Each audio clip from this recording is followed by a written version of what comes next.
acknowledged that a single man in possession of a good fortune must be in want of a wife. And within the neighbourhood of Longbourn, it was equally well known that Mr. and Mrs. Bennet had 5 marriageable daughters who wanted for any sort of fortune at all.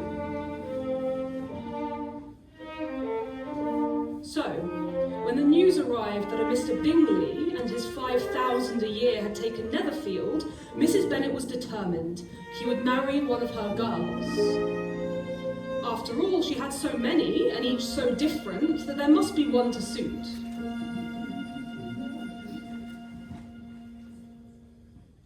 Jane was undoubtedly the prettiest, and so pure and good of heart. Elizabeth, she was her father's favourite. Handsome, certainly, but the cleverest of the girls, a little spirited, unfortunately, and she could be rather firm. But Mary was solemn and pious, if he should be that way inclined, and Kitty and Lydia were, according to their father, quite the silliest girls in all of England. No one yet knew what manner of man Mr. Bingley might be, but to Mrs. Bennet that was quite immaterial. There would certainly be a Miss Bennet for him.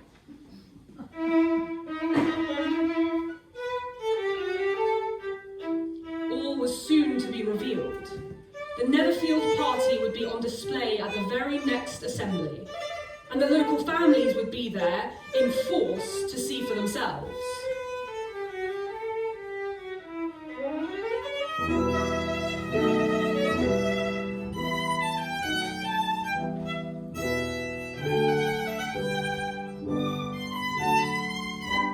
Mr. Bingley was handsome. He was a gentleman. He had a charming, unaffected manner. He was young.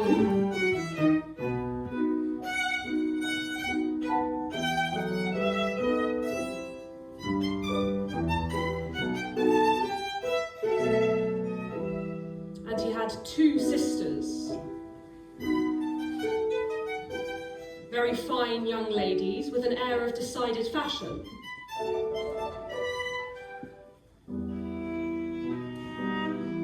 He had a friend.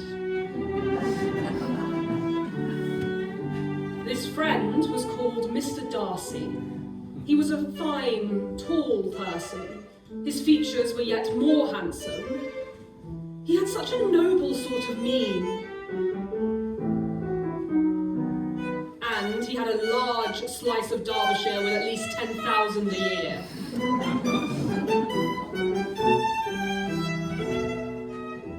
Suddenly, Mr. Bingley was all but forgotten.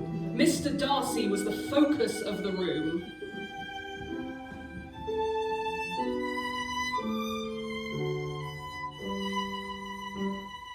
But what was this?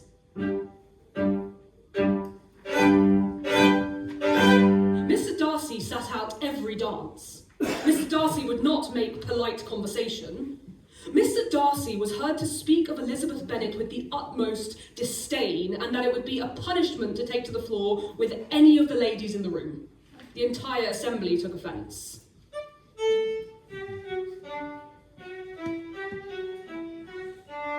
Mr. Bingley, meanwhile, charming Mr. Bingley, danced many dances and pleased many ladies, but it was certainly Miss Jane Bennet with whom he danced the most.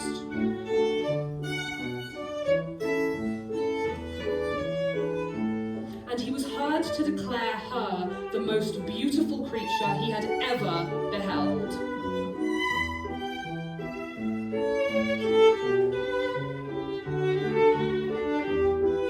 By the end of the evening, the matter was quite decided. This fine young man, with 5,000 a year, was an adornment to the county and enslaved to Miss Bennet.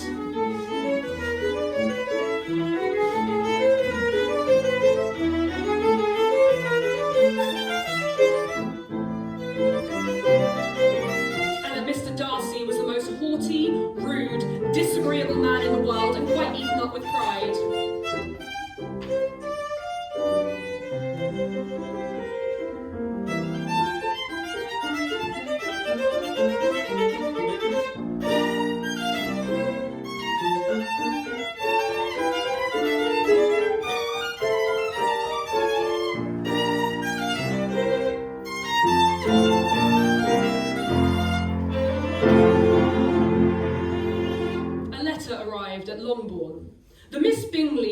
requested the pleasure of the company of Miss Jane Bennet. She was to go to Netherfield to dine. This presented an opportunity not to be missed. Mrs. Bennet denied Jane the carriage. There was every reason to expect the weather would be quite dreadful, and if Jane were caught on horseback in it, well, there would be nothing for it but for her to stay the night.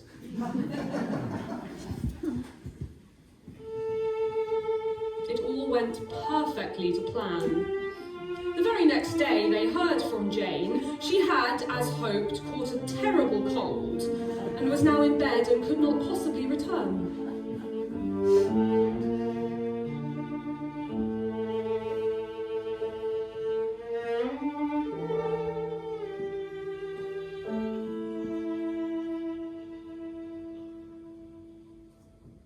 Mrs. Bennet was in triumph. Mr. Bennet was philosophical. If she dies, there is the comfort of knowing she did so in pursuit of Mr. Bingley. For the sake of safety, it was decided that Elizabeth should go to her at once. A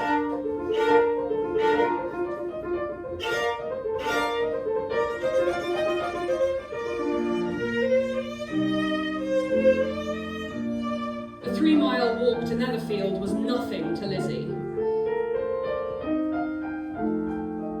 Indeed, it was a joy. She jumped and skipped her way across the fields, splashing through the puddles, giving no mind at all to the effect it would have on her appearance.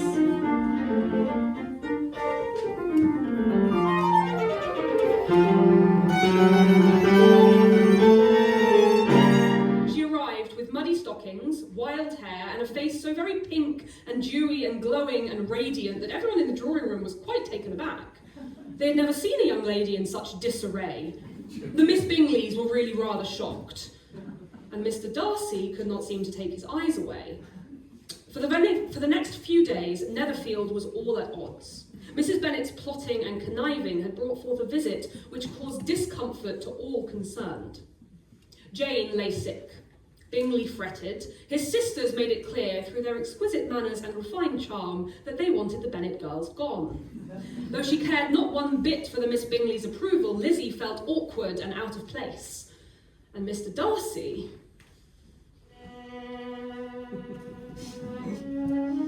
Mr. Darcy was in the grip of a discomfort that was both new to him and quite profound.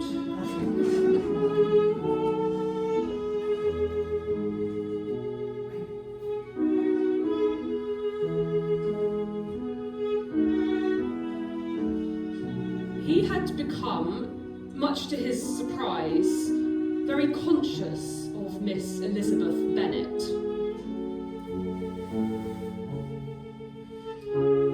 He was aware that he stared at her when she played the piano or took a turn about the room.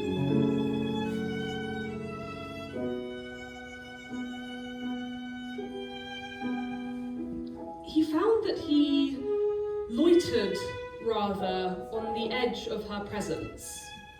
An absurd habit, yet somehow beyond his control.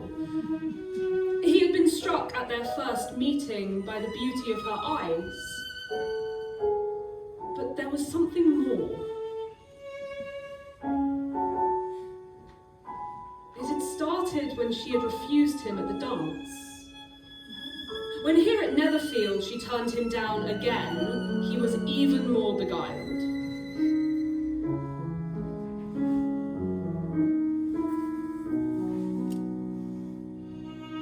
They enjoyed conversations that he found of interest, on humour, on literature, on the virtues of pride.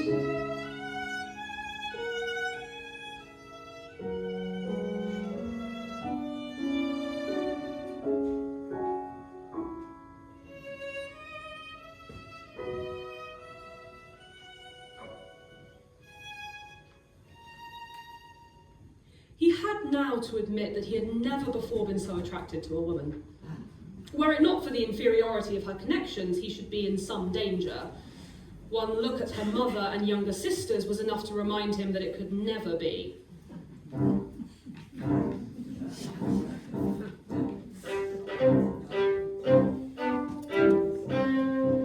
Now, the other local excitement of the season was that the regiment had come to Meryton.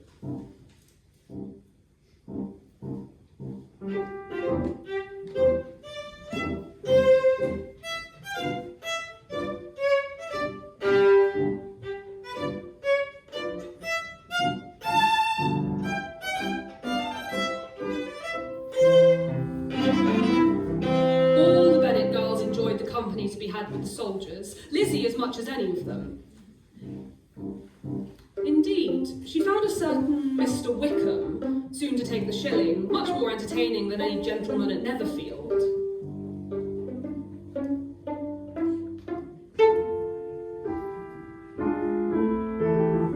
Lizzie flirted her best. Not only was Mr. Wickham handsome and charming and fun, more delightfully still, he knew Mr. Darcy from childhood and was full of stories of what a bad and proud man he truly was. Elizabeth had made up her mind about Darcy the very first time she'd met him, but even she had not dreamed that he was capable of such wickedness. He had swindled Mr. Wickham and gone against the terms of his own father's will. It was all exactly what Lizzie wanted to hear. She believed every bad word, shocked and delighted in equal measure.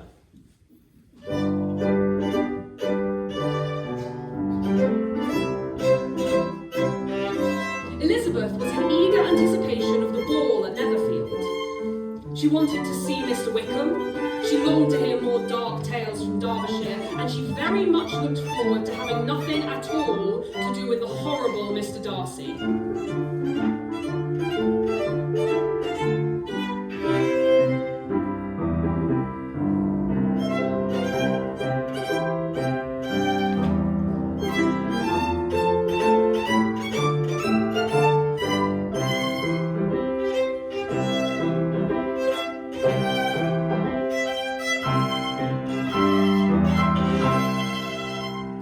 She was to be disappointed.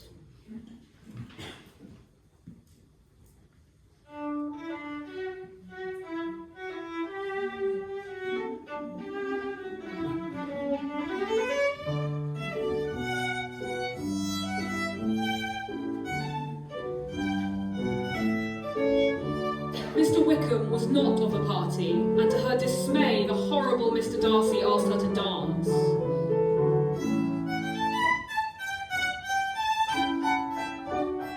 Lizzie was all resentment. How could she enjoy it? She could never find this man agreeable whom she had already determined to hate.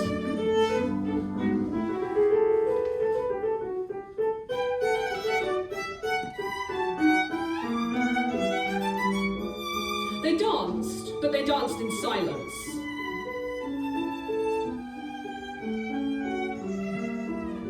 Till it came to Elizabeth's fancy that silence might be what he preferred, and she set out to punish him with speech.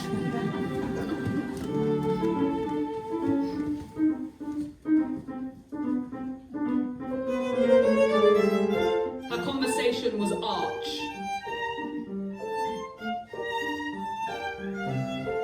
It was teasing.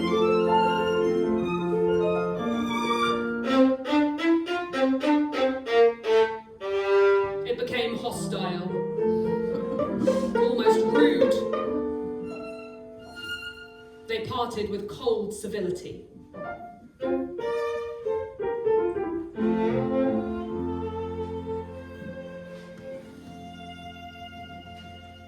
And yet Mr. Darcy had to own that when he left her, there was a strange and powerful feeling somewhere in his chest.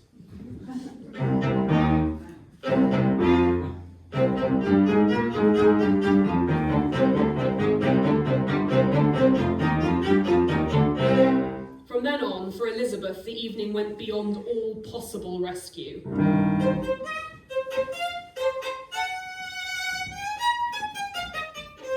At supper, she blushed and blushed again as her mother brayed and bragged and crowed. Kitty and Lydia were boisterous and loud.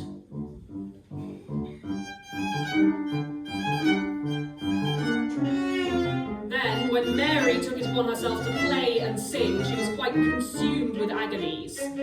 Until, thank you, my dear, you have delighted us long enough, Mr. Bennet roused himself to intervene.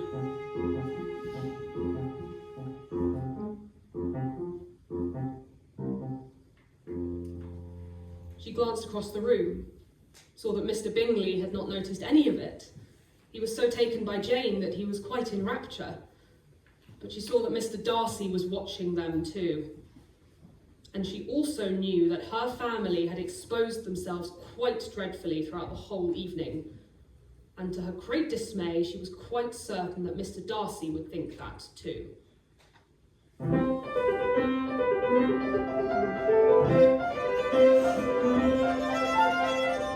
Of all those about them, the Lucas family was the favourite at Longbourn. Lizzie was particularly fond of the eldest daughter, Charlotte, whom she valued for her quiet intelligence and sound common sense. Mrs. Bennet found Lady Lucas a good kind of woman, not too clever to be a valuable neighbour, and although on one hand her husband Sir William had made a small fortune and been honoured with a knighthood by the king and was a little too elated with his own rank, on the other the Lucas daughters were quite remarkably plain and not a patch on the Bennets.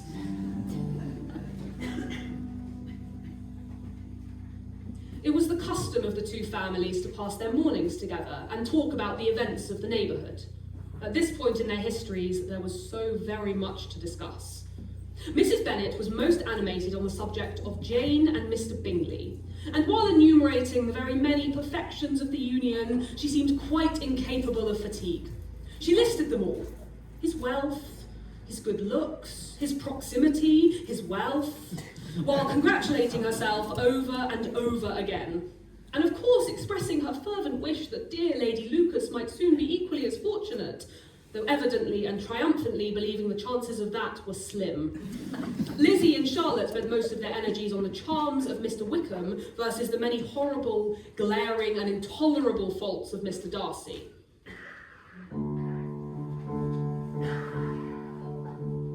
But on that particular morning, there was a new topic to consume them. The latest in the line of Longbourn suitors was soon to arrive. And this one was the heir to Mr. Bennet. He was due to inherit Longbourn. He was both a gentleman and a stranger. All feminine eyes sparkled.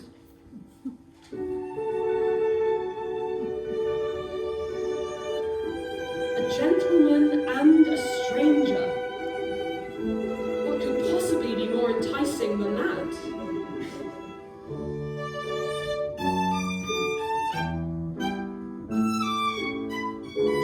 Mr. Collins was tall. He was young. He did converse.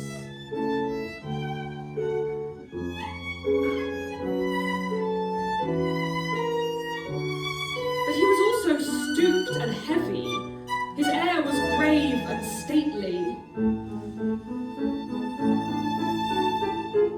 And he talked of nothing but the magnificence of one Lady Catherine de Bourgh.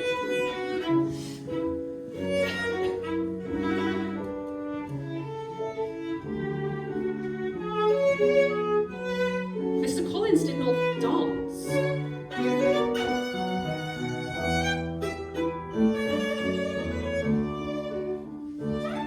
Mr. Collins lost at cards. Mr. Collins despised the novel. The Bennet girls found him ridiculous.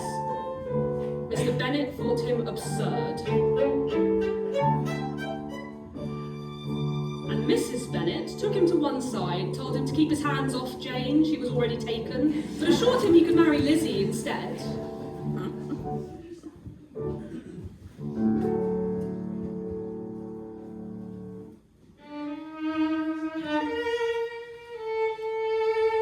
Mr. Collins pounced.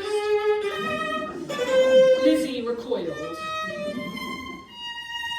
Mr. Collins declared his love.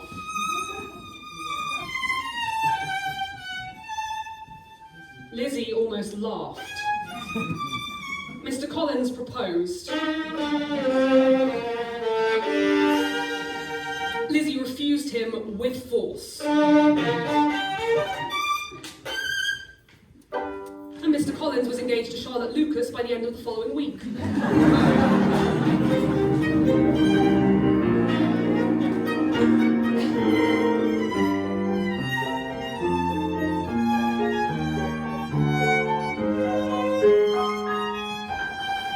Mrs. Bennet was in uproar. A catch like Mr. Collins slipped right through her fingers. And now Lady Lucas, talking about the pleasure of at last having one off her hands.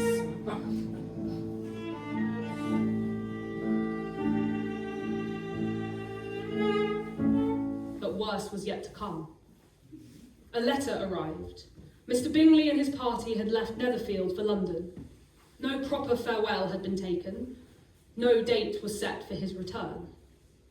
That Mr. Bingley, who had seemed so in love, could just walk away was incomprehensible to all at Longbourn, except Elizabeth. She suspected, she knew, that this was Mr. Darcy's doing, and she now harboured a resentment against him that burned deeply.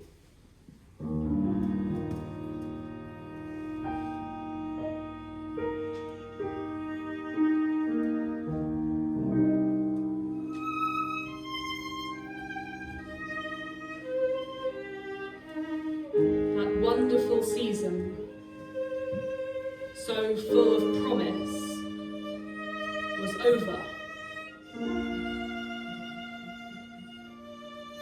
It had come to nothing.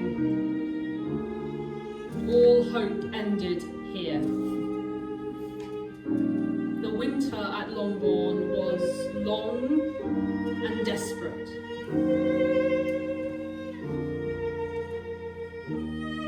Jane was sad.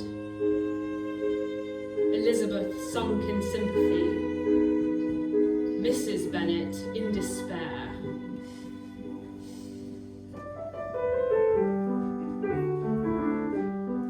But spring arrived and spirits began to lift. Even Mrs. Bennet found the strength at last to rally. After all, Jane would soon die of a broken heart, and then Mr. Bingley would have to be sorry. The idea was pleasantly consoling.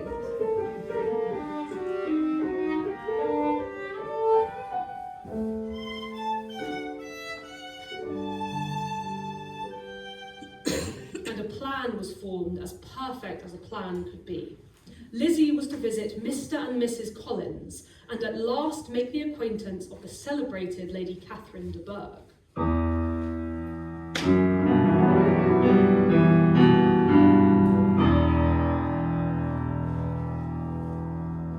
She summoned them to dine.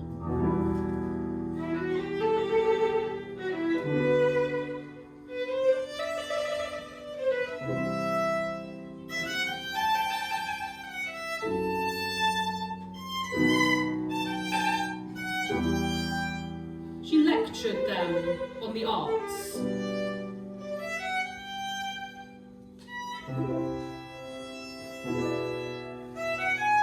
Applauded the excellence of her own good tastes.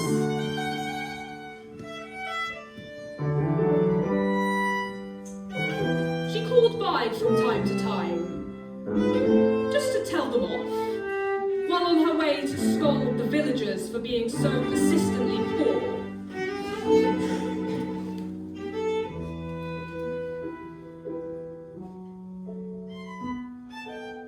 Her grandeur created much private amusement, and Lizzie was enjoying her visit exceedingly.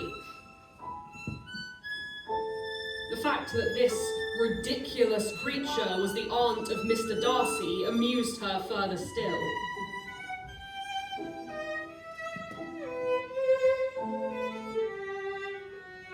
She looked forward to his visit at Easter. The combination of her magnificence and his pride would be a pleasure to observe.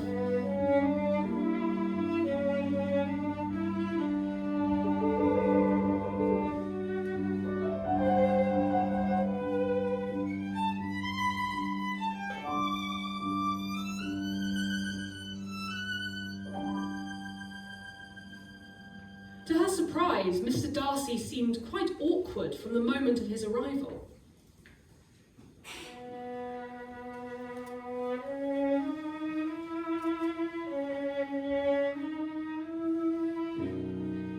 She tried to keep her distance, yet, without explanation, he kept appearing at her side. She told him her favourite walks, so that he might easily avoid them.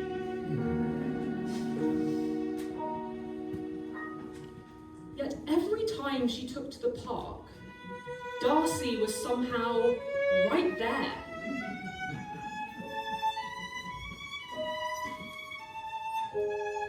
He asked curious questions of which she could make no meaning.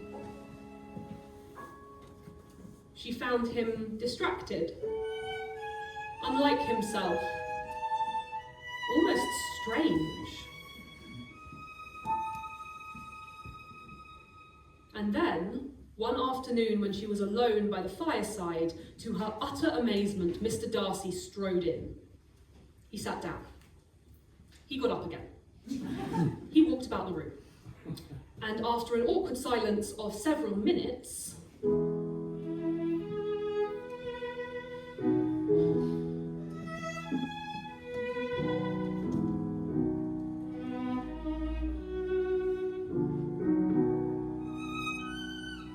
he thus began.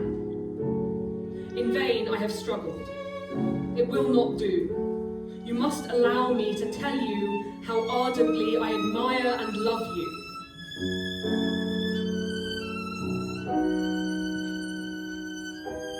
And so he went on. His feelings would not be repressed. In spite of his endeavours, they could not be conquered.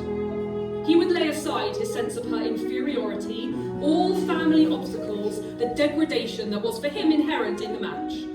Despite them all, Mr. Darcy was now asking for her hand.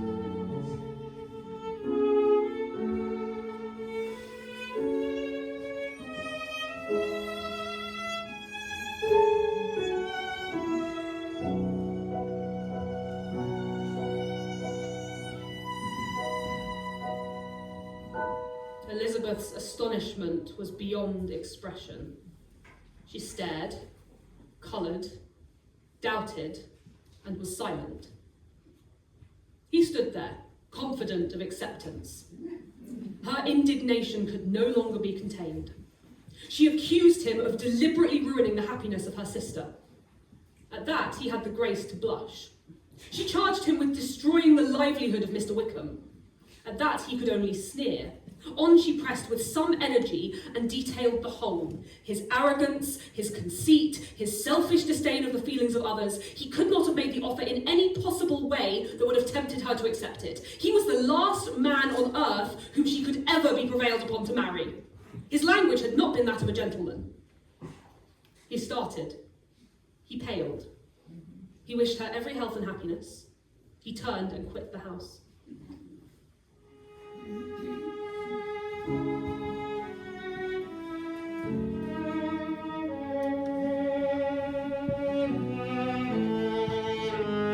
And Elizabeth wept uncontrollably for the rest of the afternoon.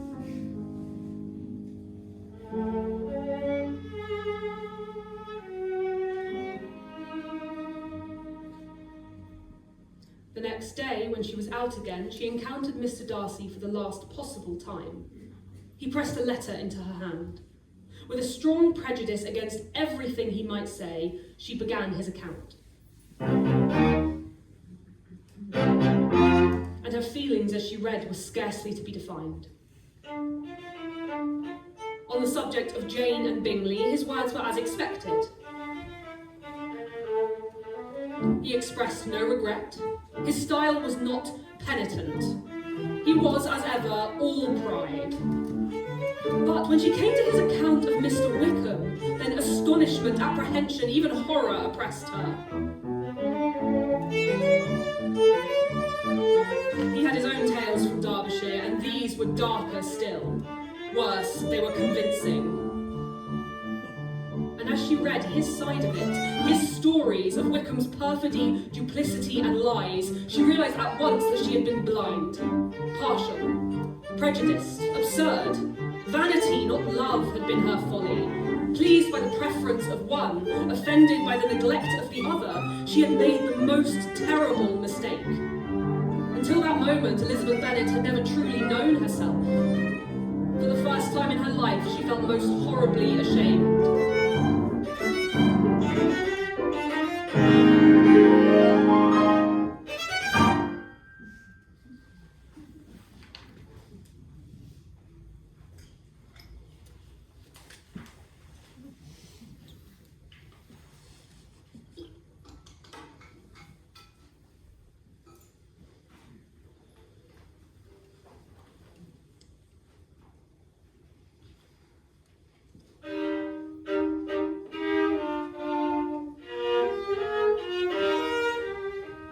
Summer arrived and brought with it for Lizzie the joy of a trip with her favourite aunt.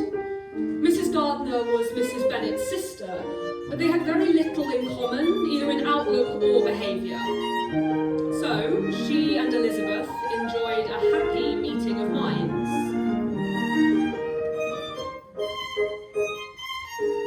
The plan was to take a 6-week tour of the lakes. The Gardiners were forced to cut that to 3, but Lizzie looked forward still. Then the Gardiners changed the lakes to Derbyshire, but she became only a little concerned.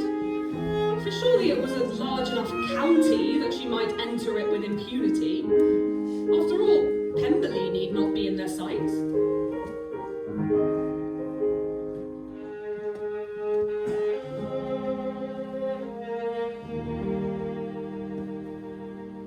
The Gardiners expressed a desire to see Pemberley the very moment they arrived.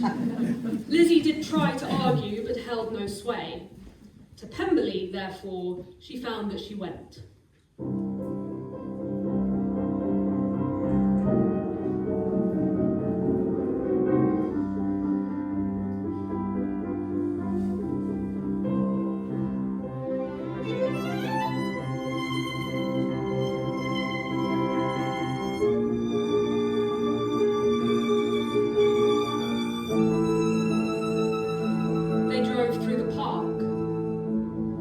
Vast and various.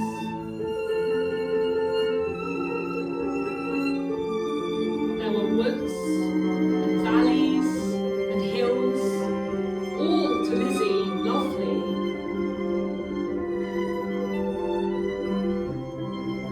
But after a mile or so, her eye was arrested by something even more so. Pemberley itself. Handsomeness in stone. Elizabeth's heart tripped with delight. She had never seen a place for which nature had done more, or where the beauty of nature had been so blessed by the taste of man.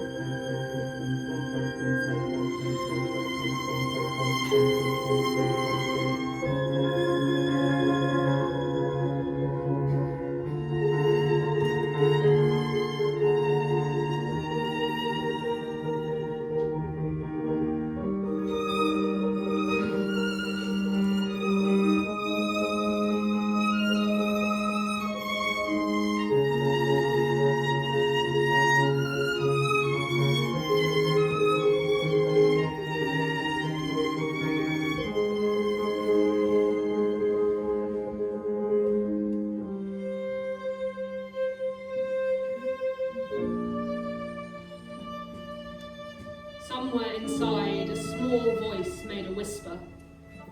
It really might be quite something to be mistress of all this.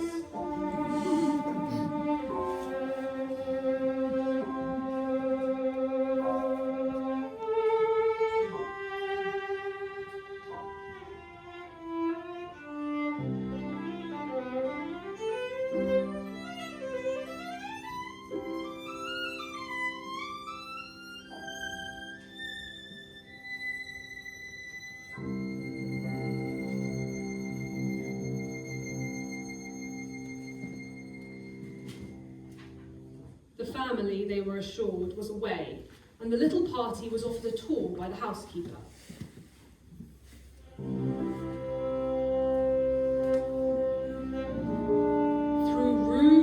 after room, all there was to see was beauty.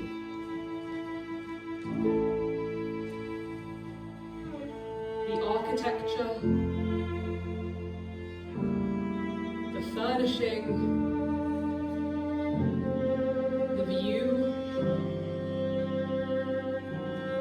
and it was a subdued Miss Elizabeth Bennet who took it all in. And of this place, she was thinking, I might have been mistress. In this place, I might have rejoiced as my own.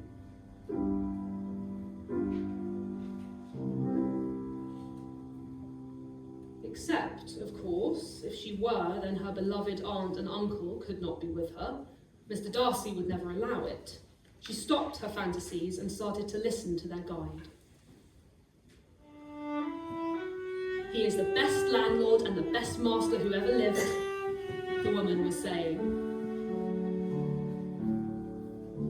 But of whom did she speak? He has always been the most good-natured, the sweetest tempered, the most generous-hearted boy in the whole world. Well, of course it wasn't. Some people call him proud, but I have never seen it.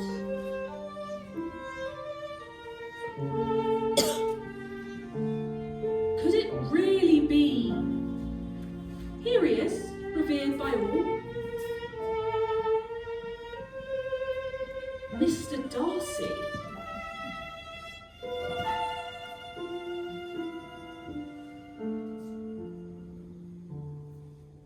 Lizzie was forced to think. After all, there was surely no praise more valuable than the praise of an intelligent servant. She walked out of the house into the sunlight. Her head was full of confusion and uncertainty and doubt. She walked, she turned, and suddenly Mr. Darcy himself was there before her.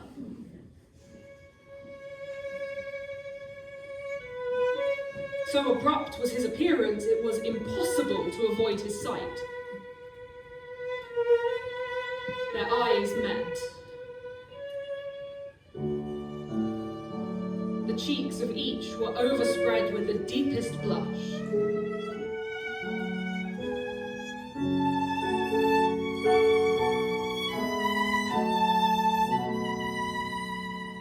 He was all civility, she consumed with an embarrassment it was impossible to overcome.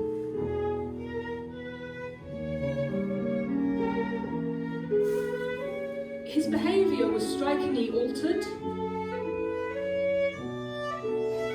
He spoke with such gentleness.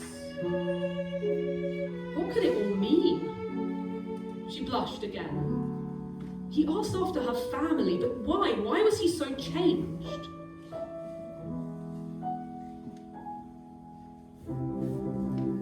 Surely it could not be for her.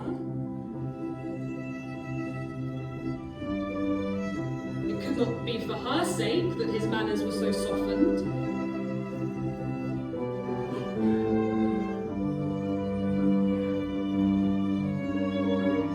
She could not work such alteration as this.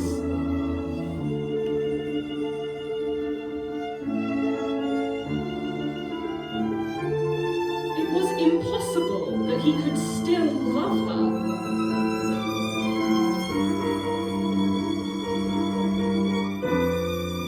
Was it not? From then on, events moved quickly. Mr. Darcy called on them all with his sister. He invited them to dine. He was unfailingly pleasant to everyone, free of all self-consequence, cured of that unbending reserve. Mr. and Mrs. Gardiner, at least, were quite charmed. And Lizzie...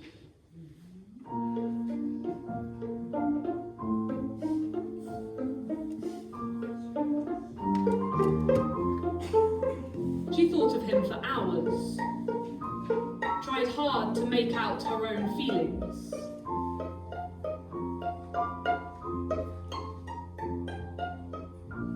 She certainly did not hate him. Indeed, she respected him. She was grateful for once he had loved her.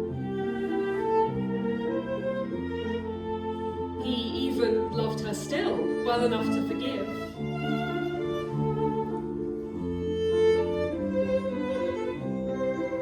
But should she now encourage him?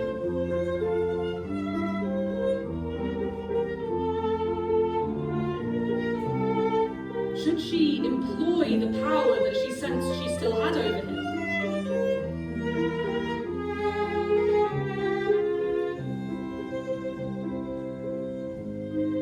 How far would that be for the happiness of both?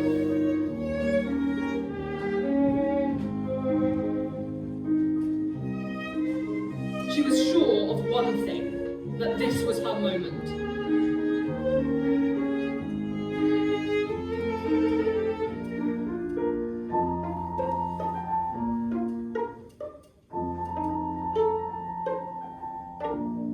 She needed time to think.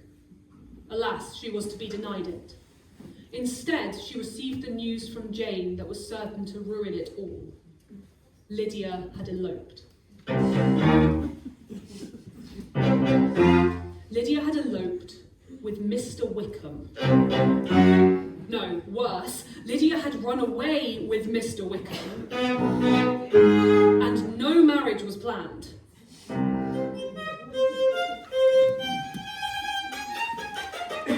Elizabeth fell to her knees. Mr. Darcy entered. Through her sobs, she told him everything. They were equals in their distress. Her power was sinking. She could feel it, sinking. Everything must sink under the proof of a family so weak. She could neither wonder nor condemn.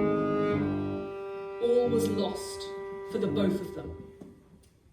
And never had she so honestly felt that she could have loved him as now, when all love must be in vain.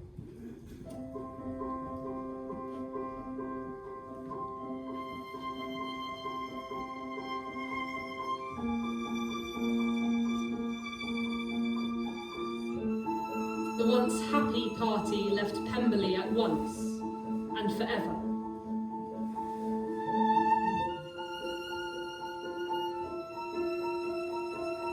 Mr. Gardiner went to join Mr. Bennet in London to hunt the couple down.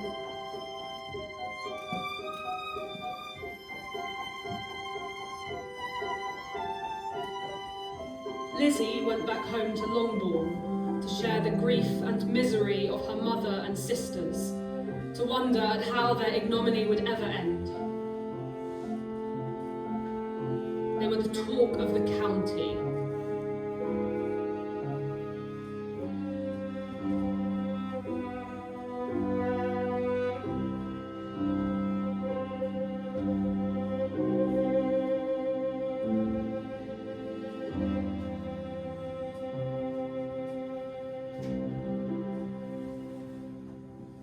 For after all, what do we live but to make sport for our neighbours and laugh at them in our turn? Mr. Bennet returned home, empty-handed, to the deepening of the family's despair. And then, from Mr. Gardiner, came word of the best they could hope for. He had found them. They were married.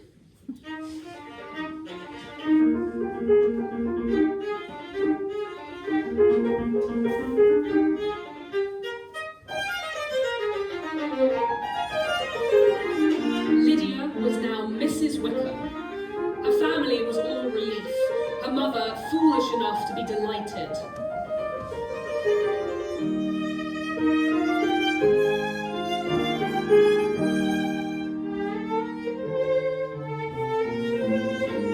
But it had all come too late for Lizzie.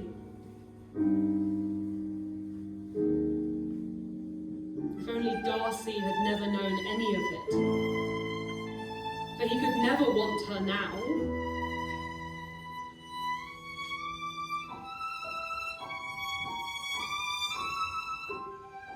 She was humbled. She was grieved. She repented, though she hardly knew of what. She became jealous of his esteem when she could no longer hope to be benefited by it.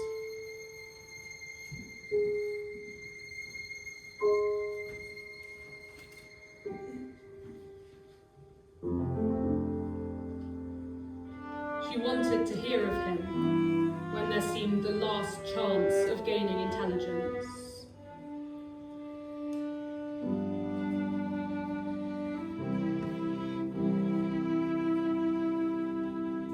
Only now did she begin to comprehend that he was exactly the man who, in disposition and talents, would most suit her. At last, she was convinced that she could have been happy with him, now that they were never likely to meet again. She knew that they alone could have taught the world what marital felicity truly was. But she knew it only now, when it could never be. She could not have known the part that Darcy had played in leading Wickham to his marriage. She could not have known that in everything he had done for love of her.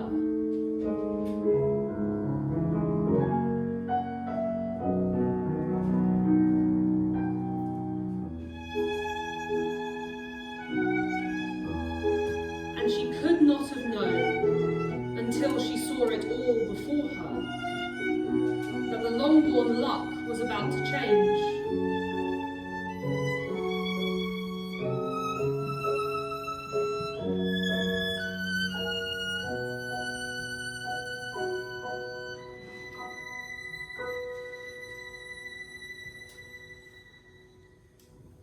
Mr. Bingley returned to Netherfield. Jane professed her indifference. The news brought her neither pleasure nor pain. Mr. Bingley called at Longbourn. He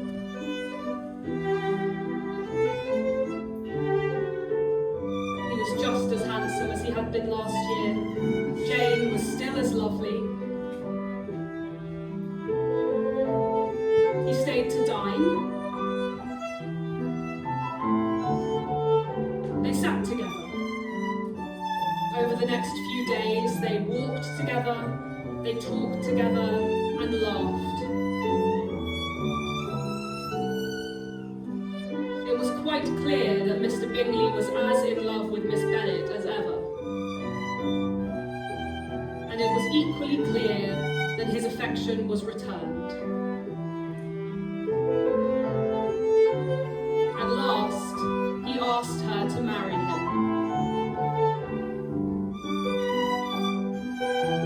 Joy in the Longbourn house was unconfined.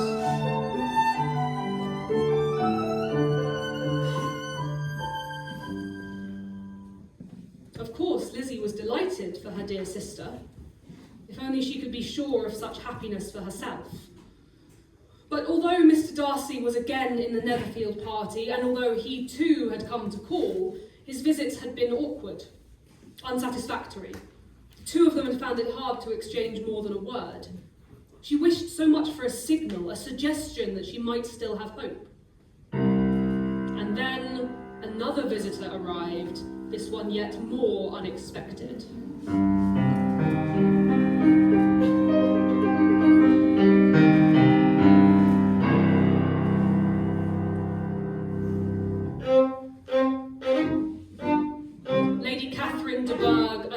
From her carriage. She had never seen such a small park.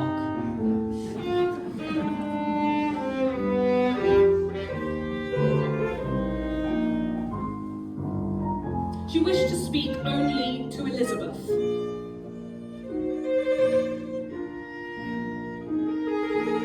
She thought the sitting room really very poor.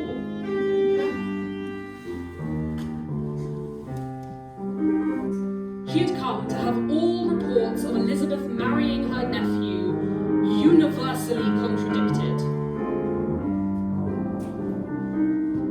To say that he must not be lured away by a young woman of inferior birth, of no importance in the world. To ask, were the shades of Pemberley to be thus polluted? To predict, Elizabeth would end up censured, slighted, and despised.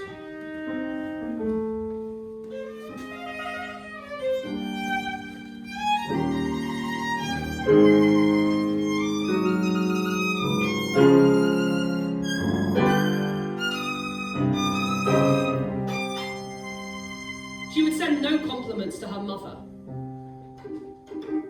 She was most seriously displeased, and with that she took her leave.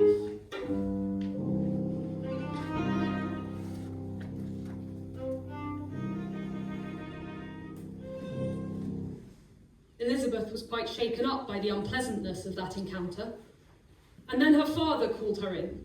Mr. Collins had written to him to warn him off this appalling match. Mr. Bennet, of course, at this point knowing nothing, thought the whole thing an excellent joke.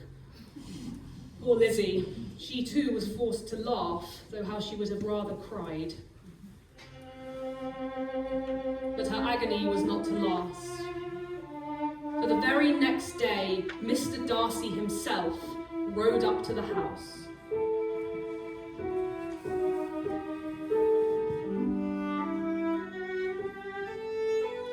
They walked out in the park, found themselves alone.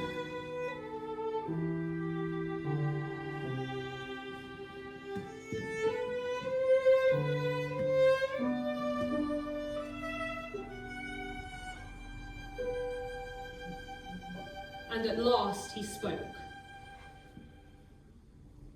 If your feelings are still what they were last April, please tell me so at once. My affections and wishes are quite unchanged. One word from you will silence me on the subject forever. And oh, how such heartfelt delight became him.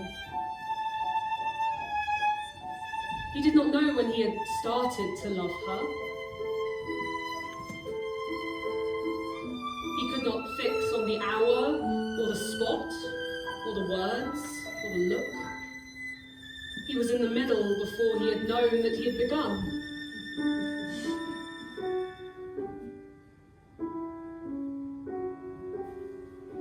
They walked on together without knowing in which direction, and it was settled between them that they were to be the happiest couple in the world.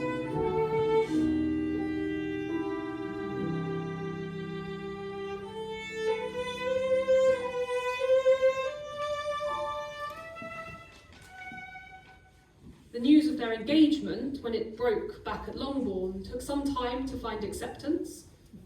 After all, the whole family knew that Elizabeth hated Darcy. It was really because of her that they had all come to hate him too. How earnestly then did Lizzie wish that her expressions had been more moderate, her former opinions more reasonable. For how now could she convince them that he had, in fact, no improper pride, that he was, after all, perfectly amiable, that she had indeed loved him for months, loved him since, when was it now? Well, from first seeing his beautiful grounds at Pemberley.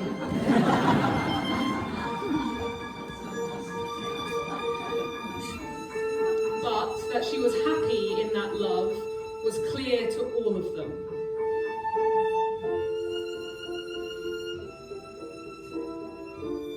She was happier even than her sister, for Jane only smiled, Lizzie laughed.